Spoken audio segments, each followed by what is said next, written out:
सबसे पहले सभी को नमस्ते। आज हम बात करने वाले हैं कि आप अपने बोर्ड एग्जाम में 90 प्लस मार्क कैसे स्कोर कर सकते हैं। तो पहली बात यह है कि आपने पिछले कुछ दिनों में कितनी पढ़ाई की, कितनी पढ़ाई नहीं की, क्या पढ़ा, आपको कितना याद है। इन सब को भूल के इस बात को ध्यान रखना है कि अब इन बचे हुए 8-9 दिनों में आपको कुछ प्रैक्टिस सेट्स को लगाने हैं। अनसॉल्व पेपर या फिर जो सिंपल पेपर आपके पास है उनको सॉल्व करना है और बेहतरीन ढंग से सॉल्व करना है। साथ ही साथ इस बात का भी ध्यान रखना है कि आप उतने ही समय में इनको सॉल्व करें जितना टाइम आपको बोर्ड एग्जाम में दिया जाएगा। इससे ये होगा कि आपका जो टाइम मैनेजमेंट है वो बेहतर हो जाएगा और साथ ही साथ कुछ प्रैक्टिस हो जाएगी, कुछ एक्सपीरियंस हो जाएगा कि कुछ ऐसा ही पेपर बोर्ड एग्जाम में आने वाला है। दूसरी बात ये है कि आपको एग्जाम से 24 घंटे पहले आपको पढ़ाई लिखाई बंद कर देनी है, एकदम रिलैक्स रहना है। जितना ही रिलैक्स रहेंगे उतना ही बेहतरीन आप दूसरे दिन एग्जाम में लिख के आ पाएंगे आंसर को।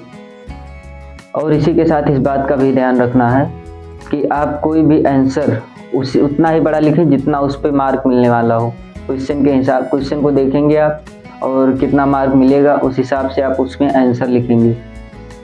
साथ ही साथ आपको क्वेश्चन को सही तरीके से पढ़ना है। जितनी बेहतरीन आप क्वेश्चन को पढ़ सकते हैं पढ़ के और फिर आंसर लिखें। साथ ही साथ इस बात को भी आपको ध्यान रखना है कि आप आंसर सिस्टमेटिक तरीके से लिखें।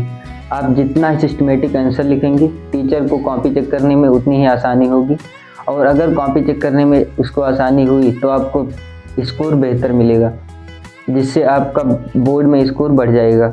और अगर आप इधर का आंसर उधर लिख रहे हैं तो उससे समस्या होगी, टीचर इरिटेट होगा और आपके नंबर को काट लेगा। और इन सब बातों को अगर ठीक से आप अप्लाई करते हैं तो बेहतरीन मार्क स्कोर करेंगे आप अपने बोर्ड एग्जाम में। तो चलते हैं इसी के साथ एक शायरी हो जाए कि जो हो गया उसे सोचा नहीं करते, जो मिल गया उसे खोया नहीं करते। हासिल उन्हीं को होती है सफलता अक्सर, जो वक्त और हालात पर रोया नहीं करते।